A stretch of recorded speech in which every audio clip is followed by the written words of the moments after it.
Good evening. My name is Enis Sipahi. I was born in Kosovo, a small country in Europe. 6 years ago, I moved to Turkey, the country where my ancestry is from.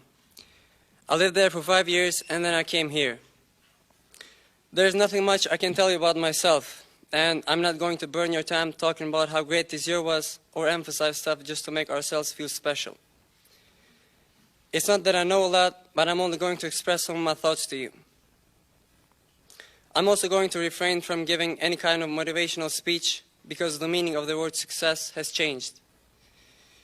We all break our horns chasing success, but we don't see that what we chase has only become egoism, selfishness, and materialism. So, I do not hope you guys will be successful. I hope you guys will be people with values. The world that we are living in is not a good place. Believe me, it is actually a terrible place. We have come to a period of time where we can legitimately tell the librarians to move those dystopian books from the shelf of fiction to non-fiction. Just like we were warned, we have come to a period of time where we see man-made horrors beyond our comprehension. This world needs to change, and we are the ones who are going to change it.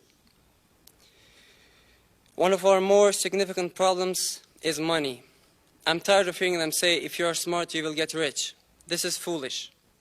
If you are rich, that doesn't mean that you're smart. That just means your time is so worthless that you spend it running after some paper called money. Please, guys, before we decide to do something, let's ask ourselves, would I do this if money didn't exist? Enlightened people say that, depending on the chronological development of the humanity, we need at least 5 more centuries to understand that money is just illusion. It is not something that we are supposed to accumulate. It is something that we are meant to share. Well, if that's the indication, then we need to reshape our perception and do something differently, because we do not have that much time. Can you even imagine what would happen if we could just understand this thing? If we could devote ourselves to values which are eternal instead of fooling ourselves with worthless and temporary stuff. If we could do this, there would be no more pharmacists who kill people. There would be pharmacists who heal people. There would be no more entrepreneurs who deceive people. There will be entrepreneurs who try to help us. There will be no more businessmen who enslave people. There will be true philanthropists. There will be no more puppet politicians. There will be true leaders who genuinely seek how to serve humanity. There will be helpful, empathetic, generous, and diligent people out there. Instead of fighting this war that does not exist, we would only think about making this world a better place. I guarantee you the average IQ of the Earth would raise by at least 40 points. Despite of having only 4% of the whole population on the Earth, the US possesses more than 50% of all the money on the Earth. Nevertheless, there are more than 50 million people living in poverty in this country. And guys, I'm talking about the US. I'm not even mentioning the countries where children are starving to death. We have to realize what greed has done to us. We have to understand that we own only what we give. If everyone gave this much of their wealth, every single human being on this earth would live on prosperity. Let's not be slaves to the raving people who are playing Monopoly. Let's understand what's going on. What I'm trying to say is we are not taking not even 5 cents to the graveyard with us. So why bother, for God's sake? If you think that the world is not that bad, I'm sorry, but you definitely lack awareness. The earth is pouring blood. There are sick, maniacal, cruel people out there who feed themselves with blood. Their war is not meant to be won. Their war is meant to be continuous. They are not the ones that they show on the news. They wear suits.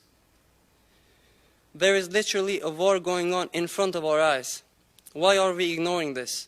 Why do we act like everything is okay? What is wrong with us? It is grievous to see how we follow sports religiously, but ignore how the mournings of the oppressed have filled the skies. Don't forget that gladiators were created to entertain the public, but the real purpose was to distract the masses from the crises in the empire. There are innocent people, there are children, there are babies dying every day. I'm going to repeat this. There are babies dying. Now, of course, none of us wants this, but the question is, how many of us are doing something about it? Don't tell me this is not your job. If you really try to see what's going on, you will understand that this is no one's but our job to do. We, the youth, we have a tremendous role and an immense impact on this earth. We are the ones shaping the future. Our generation needs to do something extraordinary. The current education system is pathetic. So, no matter what you do, no matter where you get that diploma from, never isolate your education with anything. I'm also tired of hearing them say, come on, think outside the box. We do not have to think outside the box. We just have to realize that there is no box at all. I assure you, this system will change very soon. Also, know that there are storms coming to this quiet ocean that turn the red from the blood. The first advice we were given is to read. We have to read, folks. We have to read a lot. It's a great pity to see dusty books in the library.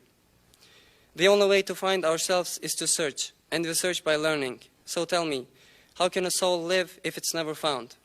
And don't forget that the greatest tragedy is to live a life and not witness the depth of the soul. Remember what happened to Rumi. He was living on the lip of insanity, wanting to know reasons, knocking on God's door. The door opened. He realized he was knocking from the inside. Thank you.